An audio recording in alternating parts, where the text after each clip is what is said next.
અમારી દુબળી દશાવતી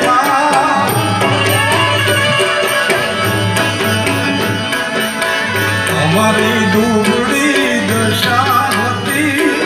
કોઈ ન તું ત્યારે મારી હતી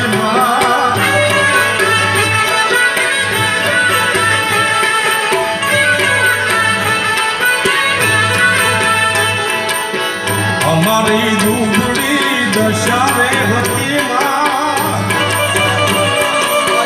ઘરમાં ખાવાને મારે દાણો નતો ખિસ્સામાં મારે